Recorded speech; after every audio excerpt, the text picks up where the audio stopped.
दोस्तों नमस्कार, मैं के.आर. फौजदार एक बार फिर हाजिर हूँ वाईफाई एक्मे यूट्यूब चैनल में।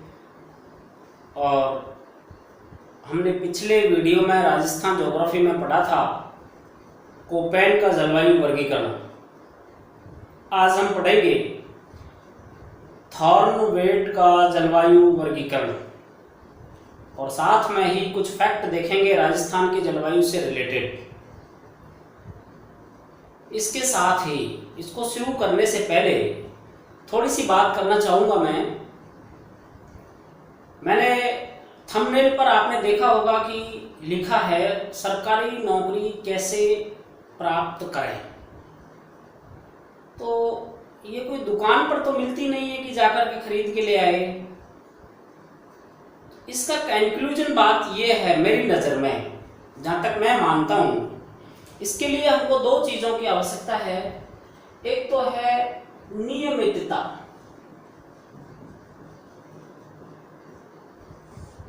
और दूसरा है सेल्फ कॉन्फिडेंस।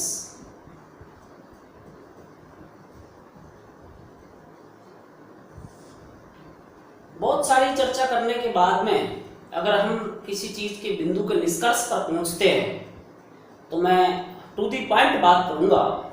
इन दो चीजों के निष्कर्ष पर हम पहुंचते हैं। एक तो नियमितता यानी रेगुलरिटी। किस चीज की रेगुलरिटी? जो हम गेनिंग कर रहे हैं हमारे सिलेबस के अकॉर्डिंग, कहीं से भी करें, कहीं से भी पढ़ें, लेकिन हमारे सिलेबस से रिलेटेड। अब हमको ये पता होना चाहिए क्या पढ़ना है और क्या छोड़ना है। जितना पढ़ना जरूरी है उतना छोड़ना भी जरूरी है। फालतू की चीजें पढ़ते रहते हैं तो उनका कोई मतलब नहीं है। लेकिन क्या पढ़ना है और क्या छोड़ना है, एक तो ये। और पढ़ने के लिए नियमितता, चाहे आप YouTube पे पढ़ें, चाहे आप बुक्स पे पढ़ें, चाहे कोचिंग पर पढ़ें। कोचिंग में पढ़ते हैं तो उसमें भी रेगुलरिटी होनी चाहिए, घर पे पढ़ते हैं तो उसमें भी एक रेगुलरिटी होनी चाहिए।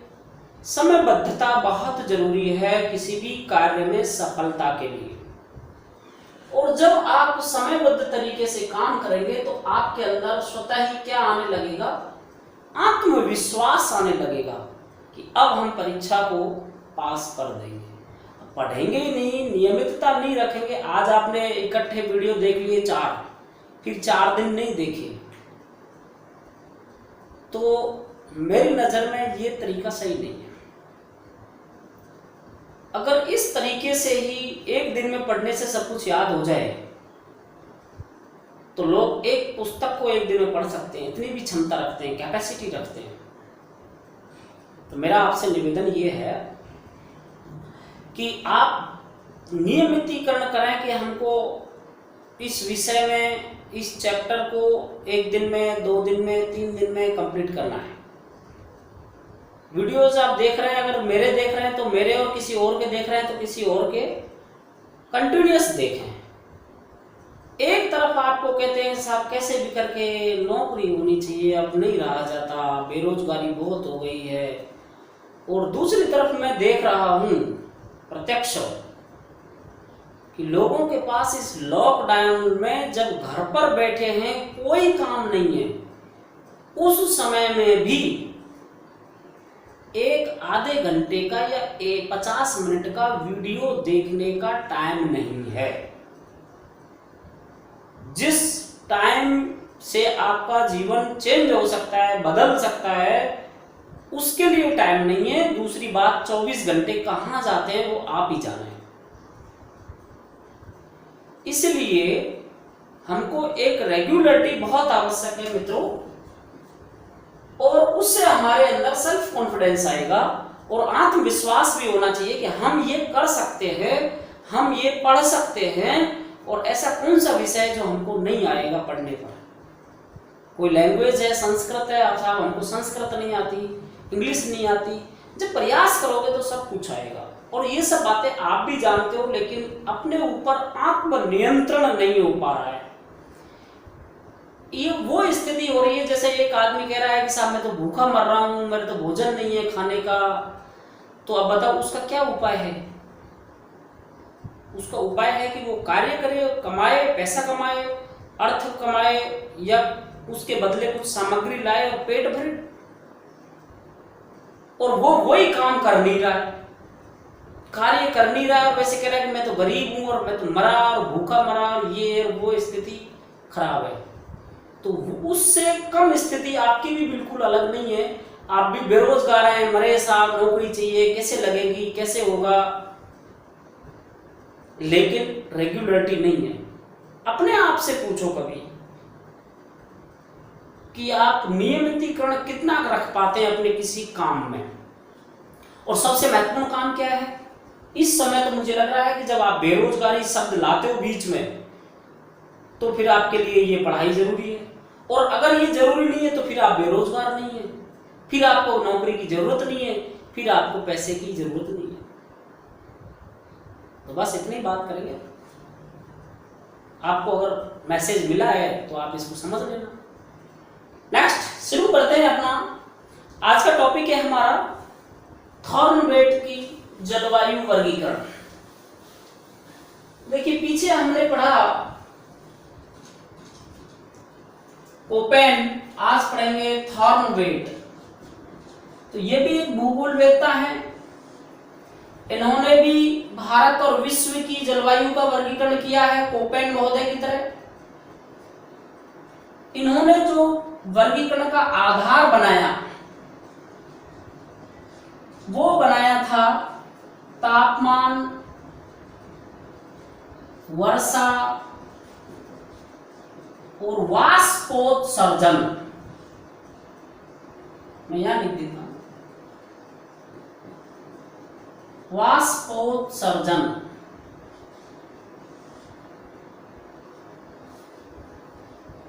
और पीछे आपने पढ़ा इसकी जगह या तीसरा बिंदु था वनस्पति।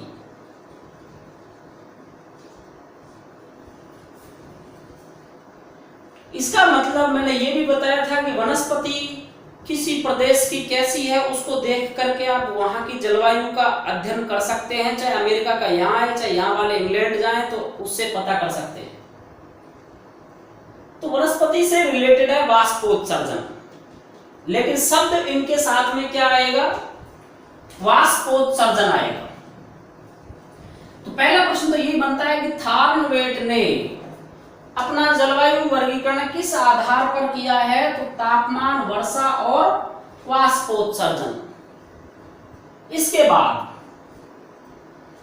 थॉर्नवेट ने भी कुछ अक्षरों का चयन किया है, और वो कौन से अक्षर हैं और उनका क्या मतलब है ये अपन देखेंगे। तो इन्होंने capital A, capital B, capital C, capital D, capital E, ये अक्षर इन्होंने लिए। अब हमने पीछे देखा कि कैपिटल ए का मतलब था अत्यधिक तापमान कोपेन के वर्गीकरण में, लेकिन यहां पर थॉर्नवेट ने ये जो ए लिया है इसका अर्थ है अति आर्द्र।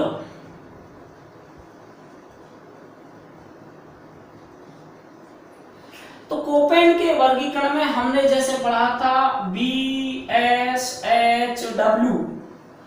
तो ये तापमान का प्रतीक चिन्ह था, ये वनस्पति का प्रतीक चिन्ह था। लेकिन यहां पर हम जब पढ़ेंगे जैसे EA-D, तो हमने पीछे देखा कि कैपिटल ए जो वर्ड है इसका पीछे जो अर्थ था वो था अत्यधिक तापमान। जैसे हम बात कर रहे थे BSHW, तो B मतलब शुष्क हो गया, ठीक है। तो इसी तरीके से इसका अर्थ था, ए का अर्थ अत्यधिक तापमान, बी का अर्थ था शुष्क और सी का अर्थ था समशीतोष्ण और डी का उपध्रुवीय और ई का ध्रुवीय। ये कोपेन में था। लेकिन थॉर्नवेट ने क्या किया ये बात ध्यान रखनी है, इन्होंने ये बड़े अक्षर जो पहला अक्षर लिया था जैसे EA-D में, ये वर्षा से रिलेटेड लिए। पहले अक्षर जो थे वो किससे संबंधित लिए? वर्षा। देखिए इन्होंने ये बिंदु माना वर्षा, तो इसका मतलब था अति आर्द्र। जहां ए लिखा होगा सबसे पहले उसका अर्थ होगा अति आर्द्र, बी का अर्थ होगा आर्द्र। तो अंतर समझ में आ गया। यहां बी का अर्थ है आर्द्र और यह बी का अर्थ था शुष्क। तो अपने कई बार पेपर में यूं ही कंफ्यूज होते हैं पढ़ते समय इस थॉर्नबेट को और कोपेन को कि बी इसमें शुष्क है इसमें आर्द्र, ऐसे कैसे होगा। तो उनका खुद का मानना था ये, ठीक है। सी का अर्थ आएगा उप आर्द्र, आर्द्र के बाद क्या आएगा उप आर्द्र। और डी का अर्थ माना है अर्ध शुष्क और ई का अर्थ माना है शुष्क। ये शब्द आपको ध्यान रखने हैं। अति आर्द्र ए, बी आर्द्र। तो बी से आपको समझ में आ रहा होगा एकदम स्पष्ट कि बी अपना क्या माना शुष्क कोपेन ने, और यहां पर भी आर्द्र, उल्टा हो गया ना। देखो ई क्या माना उन्होंने ध्रुवीय है और यहां ई क्या है शुष्क। जो काम यहां बी कर रहा है वो काम यहां ई कर रहा है, थॉर्नबेट में ई कर रहा है। इसके बाद फिर इन्होंने देखा तापमान की बात की। तापमान के लिए इन्होंने ये अक्षर काम में लिए A B C D and E और एफ, ठीक है। गुड साहब, अब इनमें से कैसे पहचान करेंगे, ये भी बड़े हैं ये भी बड़े हैं। तो इसके लिए इन्होंने इसके ऊपर कोमा लगा दिया, दूसरे अक्षर पे क्या लगा दिया कोमा लगा दिया। For example E A dash D, तो ए पे ये लगा।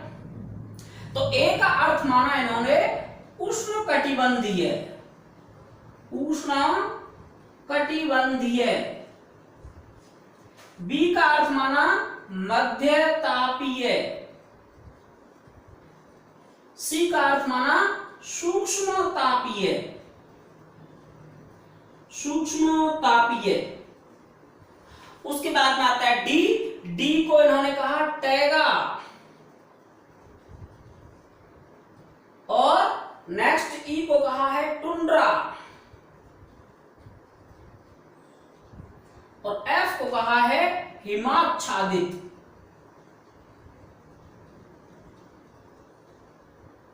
अब राजस्थान में ये तीनों वर्ड कहीं भी काम में नहीं आते, फिर भी अपने समझने की बात है कि इसमें डी का अर्थ टैगा है, ई का अर्थ टुंड्रा है और एफ का अर्थ हिमाच्छादित है। इसके बाद में भी कुछ और शब्दों का भी प्रयोग किया, तो ये तो कैपिटल शब्द हो गए। इसके बाद में स्मॉल जो वर्ड हैं, स्मॉल वर्ड में जैसे लिया इन्होंने R, small r. Small r का मतलब है वर्ष भर वर्षा।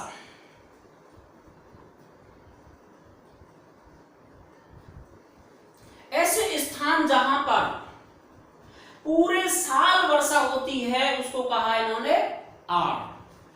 इसके अलावा डी, स्मॉल डी, इसको कहा वर्ष भर वर्षा का अभाव, वर्षा का अभाव। पूरे साल जहां वर्षा नहीं होती है या बहुत कम वर्षा होती है उसको डी ड्राई। इसके अलावा एक वर्ड लिया डब्ल्यू, स्मॉल। तो ये बिल्कुल सेम उसी की तरह है, विंटर ड्राई। जैसे उन्होंने माना वैसे इन्होंने भी माना। और small S, summer, summer dry. ये शब्द अगर आपको समझ में आ जाते हैं तो मैं समझता हूं आपको थॉर्नबेट का वर्गीकरण कहीं कोई परेशान नहीं करेगा। इसलिए आप इसका एक पिक स्क्रीनशॉट लें और अपने नोटबुक में लिखें।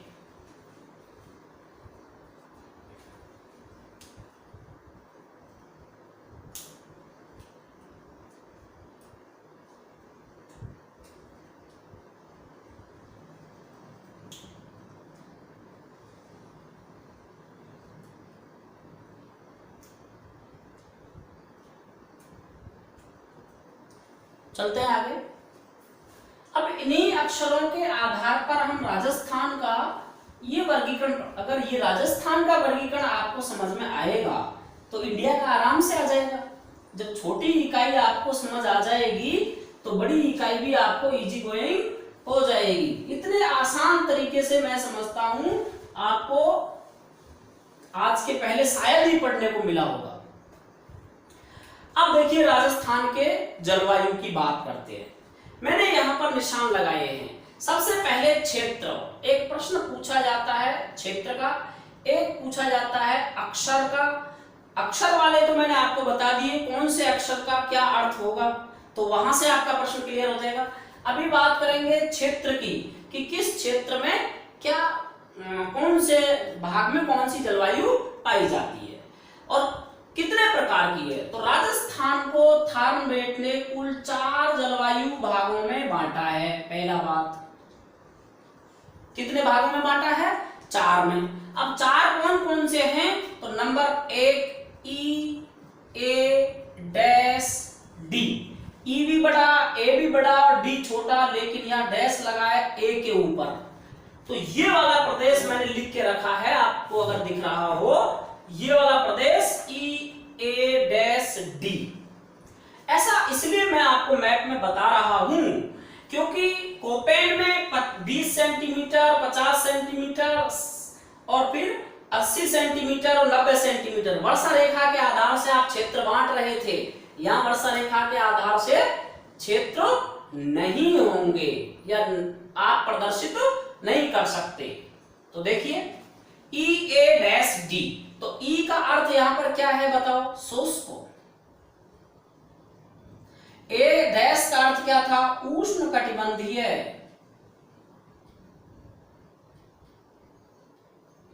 और डी का अर्थ क्या है? वर्ष भर वर्षा का अभाव। कैसे गलत हो जाएगा आपका बताओ नाम? ई ए डैश का पूरा नाम लिखिए, लिख दो उष्णकटिबंधीय वर्षा का अभाव, कभी गलत नहीं हो सकता। एरिया की बात करो, क्षेत्र की बात करो, तो इसमें ये वाला भाग आता है, ये ब्लैक लाइन आपको दिख रही है इधर वाला, कम क्षेत्र है जहां पूरी साल वर्षा का अभाव रहता है। मुख्य रूप से आता है जैसलमेर, इसके अलावा बाड़मेर, इसके अलावा बीकानेर का थोड़ा भाग, पश्चिमी भाग, बीकानेर का पश्चिमी भाग और बाड़मेर का भी पश्चिमी भाग और जोधपुर का भी पश्चिमी भाग। ये भाग आपके आते हैं किसमें? ई ए डैश डी में। अब आपका ये प्रश्न गलत हो नहीं होगा, ये वाला पार्ट क्लियर। नाम अगर पूछ ले तो ये हो गया। वनस्पति की बात करेंगे तो कैसी वनस्पति है? मरूदविद। पीछे सामान्य वर्गीकरण में आपने पढ़ लिया है, इसलिए ज्यादा आपको पिछला वीडियो देखेंगे, प्लेलिस्ट में जाओ। जिन्होंने पिछला वीडियो नहीं देखा है वो अपने प्लेलिस्ट में जाओ। प्लेलिस्ट कैसे निकालोगे? आप मेरा यूट्यूब चैनल देखते हो, वहां मेरा जो फोटो लगा है गोल इस तरीके से ब्लू शर्ट में, उस पे आप क्लिक करेंगे तो सामने यहाँ कई अक्षर लिखे आएंगे, प्लेलिस्ट और भी 2-4 शब्द, तो उस प्लेलिस्ट पे क्लिक कर दो। सारे आपके जो भी वीडियो हैं वो सब आपको मिल जाएंगे, क्रम से मिल जाएंगे, नंबर डले हुए, और आप 1 नंबर से लेके आज 14वां वीडियो अपन डालेंगे 14 नंबर का, 14 नंबर तक देख सकते हो, और फिर आगे डालेंगे वो भी देख सकते हैं। तो वनस्पति क्या है? मरूदविद वनस्पति है।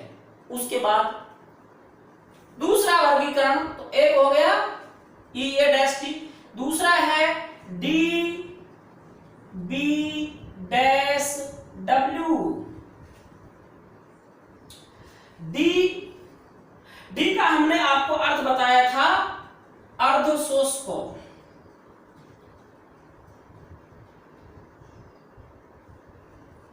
बी का अर्थ बताया था मध्य तापीय,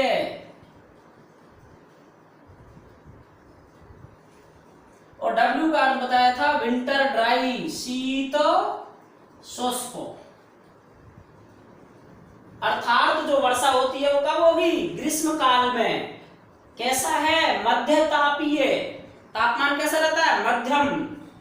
और अर्धशुष्क भाग डी, तो ये वाला भाग जो है वो कैसा है? अर्धशुष्क प्रकार का है। और बी अर्थात मध्य तापीय क्षेत्र में आता है। अब इसमें क्षेत्र देख लीजिए, गंगानगर, हनुमानगढ़,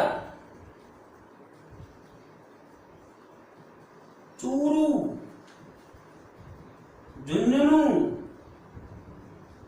और सीकर, सॉरी चूरू, झुंझुनू और क्या रह गया, बीकानेर, बीकानेर का पूर्वी भाग, बीकानेर पूर्व, ये सीकर इसमें नहीं आता है, ये ध्यान रखना है। तो गंगानगर, हनुमानगढ़, चूरू, झुंझुनू और बीकानेर ये इसमें आता है DB-W में, और इसका नाम क्या हो गया, अर्धशुष्क मध्यतापीय शीतशुष्क क्षेत्र। बिल्कुल एकदम करेक्ट। अगर आपको कहीं किसी बुक में भी ऐसा नाम नहीं मिल रहा है तो बिल्कुल घबराना मत, ये 100% सही है, भूगोल का एकदम ऑथेंटिक डाटा है। बड़े स्तर पे अगर आप फर्स्ट ग्रेड कॉलेज लेक्चरर की एग्जाम भी दोगे तो वहां भी ये चीज ऐसे ही काम आएगी। नेक्स्ट, तीसरा भाग देखते हैं, लिखते जाना आप अपने हिसाब से जो भी आप लिखना चाह रहे हैं। 4 भाग बांटे हैं तो ये दूसरा भाग हो गया, लिख लो इनको।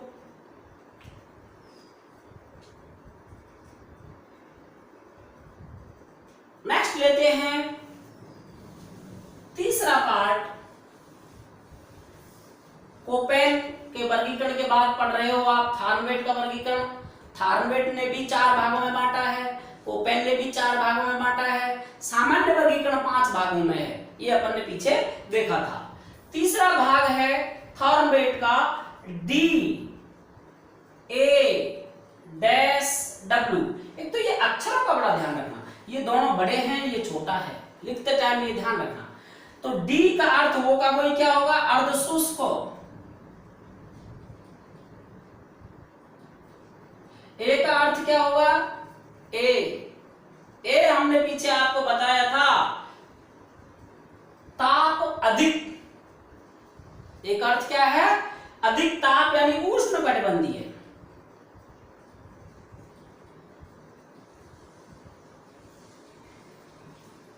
उष्ण कटिबंधीय और W का मतलब शीतशुष्क। शीतशुष्क बोला साहब यहाँ कहाँ आपका तापमान ज्यादा रहता है, तो ये मैंने कल पीछे वीडियो में एक बात बताई थी इंसोलेशन की। तो ये इंसोलेशन के आधार पर है कि इंसोलेशन आप देखते हैं तो यहाँ जैसे जैसे नीचे की तरफ आओगे वैसे वैसे तापमान बढ़ता जाएगा। तो यहाँ B काम में लिया है तापमान के लिए, मध्य ताप, कम ताप। लेकिन यहां से जैसे नीचे आओगे तो यहाँ सूर्य की किरणों का प्रभाव ज्यादा होता है। इसमें भी A देख लीजिए, इसके बराबर आ रहा है यहाँ, तो A, ठीक है। तो यहां पर ये इसका नाम हो गया। दूसरी खास बात, थॉर्नवेट के वर्गीकरण में प्रश्न पूछा जाएगा, थॉर्नवेट के वर्गीकरण में सबसे बड़ा भौतिक भाग कौन सा है, तो ये DA-W। तो सबसे बड़ा भौतिक प्रदेश है क्षेत्रफल के अनुसार। अब देख लीजिए, डिस्ट्रिक्टों की बात कर लो, पूरा जोधपुर मतलब पश्चिमी को अगर छोड़ दे थोड़े से को, तो पूरा जोधपुर से लेकर के आपका बाड़मेर, जालौर, पाली, सिरोही, नागौर, सीकर, इसके बाद जयपुर, अजमेर, भीलवाड़ा, राजसमंद, आधा उदयपुर, चित्तौड़, बूंदी, भीलवाड़ा, टोंक, सवाई माधोपुर, करौली, इसके बाद आधा कोटा भी है, ये वाला भाग, कोटा, धौलपुर, भरतपुर, दौसा, अलवर। मानचित्र में आप देख पा रहे होंगे इतना बड़ा भाग है। तो ये अलग है थोड़ा सा इधर। कोपेन का तो सीधा ऐसे ऐसे बनते हैं लाइन, और इसमें ऐसे बन रही है लाइन, देख लो आप, मानचित्र से क्लियर होगा। तो यहां ये भाग है आपका, सबसे बड़ा भाग है, और इसका नाम क्या हो गया, अर्धशुष्क उष्णकटिबंधीय शीतशुष्क जलवायु क्षेत्र। दोस्तों 4 नंबर का नाम है CA-W। दोनों बड़े हैं, कैपिटल हैं। तो देखिए C का अर्थ अपन ने क्या बताया था, बड़े अक्षरों में यदि हम पहले ये किसको दिखा रहा है? वर्षा को दिखा रहा है, ये वर्षा को दिखा रहा है, अर्ध शुष्क प्रकार का है। तो सी क्या होगा? उपार्द्र। क्या होगा? उपार्द्र। ए अति आर्द्र, बी आर्द्र, सी उपार्द्र, डी अर्धशुष्क और ई शुष्क। उपार्द्र ए उष्णकटिबंधीय, उष्णकटिबंधीय। शीत शुष्क, शीत शुष्क। अर्थात शीत शुष्क का मतलब है यहां वर्षा ग्रीष्म काल में होती है, ये मतलब है। तो उपार्द्र यानी कि थार्नवेट ने इस भाग को, जहां हम सामान्य वर्गीकरण में पढ़ते हैं अति आर्द्र क्षेत्र, उसको केवल क्या कहा है? उपार्द्र। थोड़ी बहुत वर्षा होती है, अति आर्द्र नहीं होती है। तो इसमें क्या क्या लिया है? देखिए, इसमें लिया आधा उदयपुर, प्रतापगढ़, डूंगरपुर, बांसवाड़ा। यानी मुख्य रूप से आपके ये डूंगरपुर, प्रतापगढ़, बांसवाड़ा। इसके अलावा इधर आएंगे तो झालावाड़ पूरा, आधा कोटा और लगभग पूरा 12। तो ये इसमें जिले हो गए 12, कोटा, झालावाड़, बांसवाड़ा, प्रतापगढ़, डूंगरपुर। पिक लेना चाहो पिक ले लो, लिखना चाहो लिख लो। तो ये आपका क्या है? एक वर्गीकरण है। और किसका वर्गीकरण है? ये थार्नवेट का वर्गीकरण है। थार्नवेट ने इस प्रकार से राजस्थान का वर्गीकरण किया है जलवायु का। इसके बाद बात करूंगा थोड़ी सी त्रिवार्था की, और उसके बाद करूंगा फैक्ट की। फटाफट से आप बनाइए।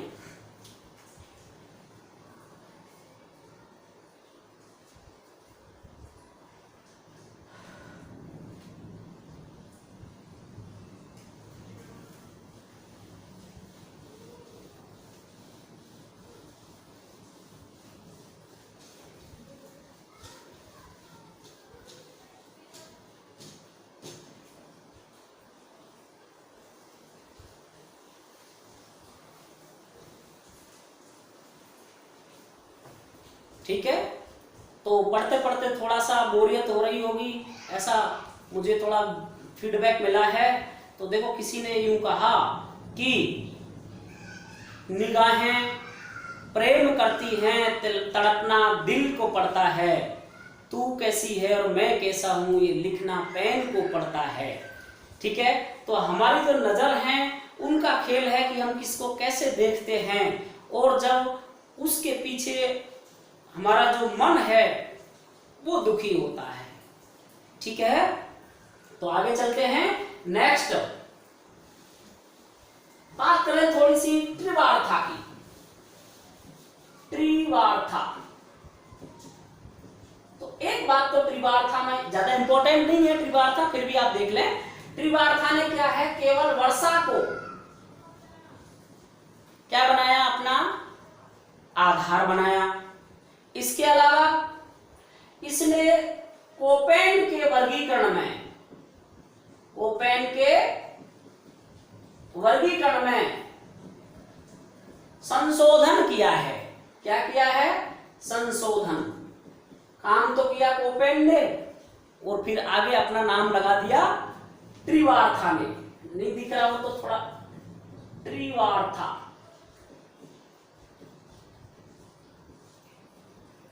अब जैसे उन्होंने लिखा था BWH, ये किसका है? कोपेन का। त्रिवार्था ने क्या किया? पीछे का W हटा दिया, क्या कह दिया? केवल BWH। तो जिस भाग को क्या कहा था? BWH, किसने कहा? कोपेन ने। उसी को त्रिवार्था ने क्या कह दिया? BWH। जिस भाग को BSHW किसने कहा? कोपेन ने। उसी को क्या कह दिया? BSH। किसने कह दिया? त्रिवार्था ने। CWG किसने कहा? कोपेन ने। इसको क्या कह दिया उसने? CAW। बस ये थोड़ा सा आपको ध्यान रखना है।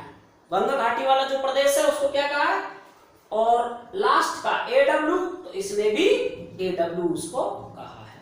तो तो 4 भागों में ये त्रिवार्था ने बांटा है। त्रिवार्था का कौन सा, मान लो नाम आ जाए, आपको ये दे दिया निम्न में से त्रिवार्था का वर्गीकरण है BWHW A, B BSHW, C CAW, ठीक है, और D EA-D। बन गया प्रश्न, छांटना पड़ेगा तो क्या आ जाएगा, त्रिवार्था का होगा। तो आपको पता होना चाहिए कौन सा वर्गीकरण किसका है, कैसे दिया है, ठीक है। बाकी और वनस्पति होगी वही रहेगी, उसका क्षेत्र होगा वही रहेगा, सारी चीजें सेम टू किसके अकॉर्डिंग है, कोपेन के अकॉर्डिंग, ठीक है। पीछे के वर्ग जो शब्द हटाए वो मैंने आपको बता दिए। अब देखिए कुछ फैक्ट की बात करते हैं। फैक्ट कि राजस्थान में औसत वर्षा कितनी होती है। जलवायु में वर्षा का क्या है, महत्वपूर्ण योगदान है। तो औसत वर्षा 52.5 सेंटीमीटर होती है। राजस्थान में औसत वर्षा कितनी है, 52.5 सेंटीमीटर। राजस्थान में सबसे कम वर्षा वाला जिला, कम वर्षा का जिला तो पता ही है आपको, जैसलमेर है। लेकिन पेपर में क्या करेगा, वो यहां क्या कर देगा, जिले की जगह क्या कर देगा, इस जगह यहां बना देगा संभाग। और उसमें एक ऑप्शन में जैसलमेर भी लिखा होगा, तो आप थोड़ा ध्यान रखना, संभाग आए तो क्या आएगा, जोधपुर। फिर ऐसे ही बात करेंगे अधिक वर्षा की। अधिक वर्षा वाला जिला तो आंसर होगा आपका झालावाड़।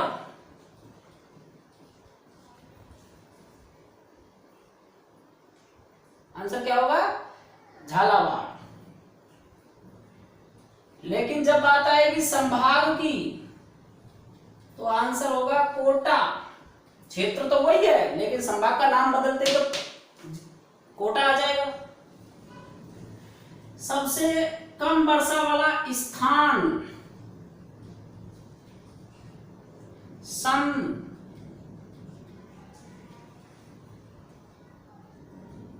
जिला पूछे तो जैसलमेर और स्थान पूछे तो सम है। हालांकि ये भी कहां पर, जैसलमेर में। पश्चिमी है एकदम, यहां पर सम जो है सबसे पश्चिम में पाया जाता है। सबसे अधिक वर्षा वाला स्थान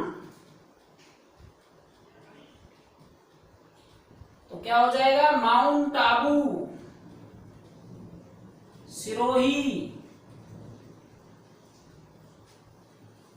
अधिक वर्षा वाला स्थान सिरोही। सबसे अधिक तापमान वाला स्थान, टेम्परेचर वाला स्थान, तो ये देखो बदलता रहता है।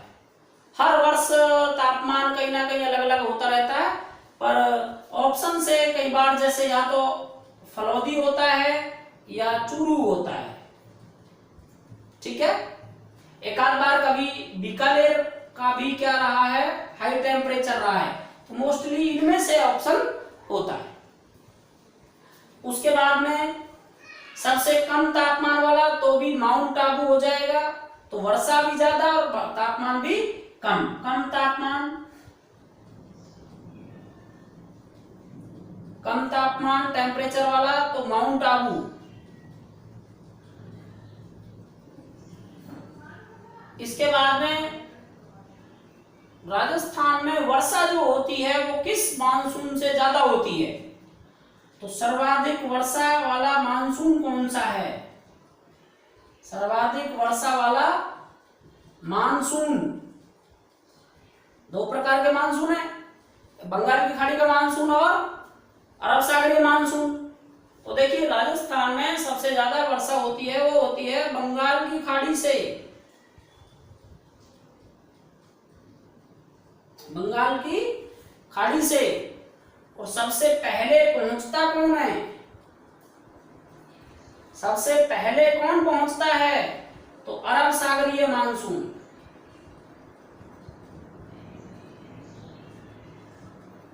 इधर से आता है बंगाल की खाड़ी का मानसून और इधर से आता है अरब सागरीय मानसून। ठीक है साहब? तो ये दिशा भी हो गई, पूछी जाती है राजस्थान में वर्षा की मात्रा या मानसून के दिशा क्या है, तो ये दिशा कौन सी हो गई? दक्षिण पश्चिम से उत्तर पश्चिम, दक्षिण पूर्व से उत्तर पश्चिम और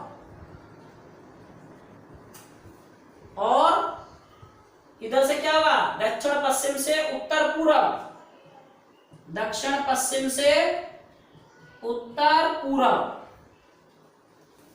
दक्षिण पश्चिम से उत्तर पूर्व और दक्षिण पूर्व से उत्तर पश्चिम, इन दो दिशाओं में मानसून चलता है। नेक्स्ट बात करते हैं आगे।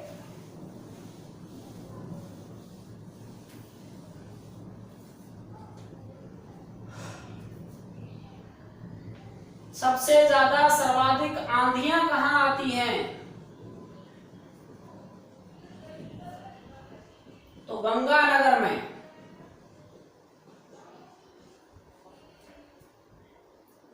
इसके बाद में सर्वाधिक वायु अपर्दन कहां होता है? तो आपका जैसलमेर में। आंधियां जब यहां आती हैं तो वायु अपर्दन यहां कैसे होता है? प्रश्न आया हुआ है कोई परीक्षा में, छोटी मोटी परीक्षा में। तो देखो यहाँ गंगानगर जो है यहाँ आंधियां ज्यादा आती हैं, लेकिन यहाँ पे क्या वनस्पति है और वर्षा ज्यादा है, तो जमी हुई मिट्टी है। लेकिन यहाँ जैसलमेर में क्या है? बालू मिट्टी है, शुष्क है, वर्षा होती नहीं है, विखंडित है, तो धूल के कण आंधियों के रूप में जल्दी उड़ जाते हैं। क्योंकि जैसलमेर और गंगानगर में कोई ज्यादा अंतर नहीं होता आंधियों के दिनों का, 1-2-4 दिन का अंतर होता है। फिर झंझावात सबसे ज्यादा कहां आते हैं?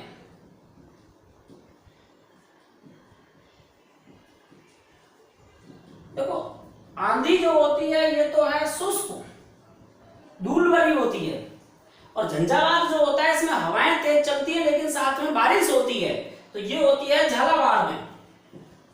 सर्वाधिक कहां होती है? झालावाड़ में। ठीक है। फिर अधिकतम वनस्पति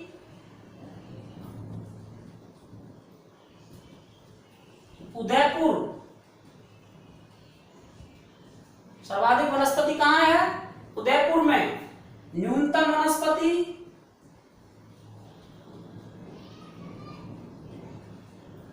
कहां है? तो चूरू में। ये कुछ आपके फैक्ट की बात थी, टेम्परेचर को लेके, वनस्पति को लेके, मानसून को लेके, वर्षा को लेके। ये बड़ा इंपॉर्टेंट है। इसमें 52.5 सेंटीमीटर औसत वर्षा है राजस्थान की। तो ठीक है दोस्तों, आज की क्लास यहीं तक करते हैं, और रेगुलर आप देखते रहें। अगर आपको अपना कंपटीशन फाइट करना है तो किसी के ऊपर कोई दोषारोपण बाद में करने की जरूरत नहीं है, ना तो किसी अध्यापक पर, ना किसी कोचिंग पर, ना ही किसी परीक्षा लेने वाले पर, ना कोई रिजल्ट पर, ना आरपीएससी पर। दोषी आदमी खुद होता है, क्योंकि सेलेक्ट तो होने ही है। कौन होगा? जो रेगुलर होगा, आत्मविश्वास से परीक्षा देगा, वो सेलेक्ट होगा। वीडियो को शेयर करें, सब्सक्राइब जिन्होंने नहीं किया है वो सब्सक्राइब करें, लाइक करें, और ज़्यादा से ज़्यादा आप अपना प्रेम वाईफाई ऐप में यूट्यूब चैनल को दें। थैंक यू, धन्यवाद। जय हिंद, जय भारत।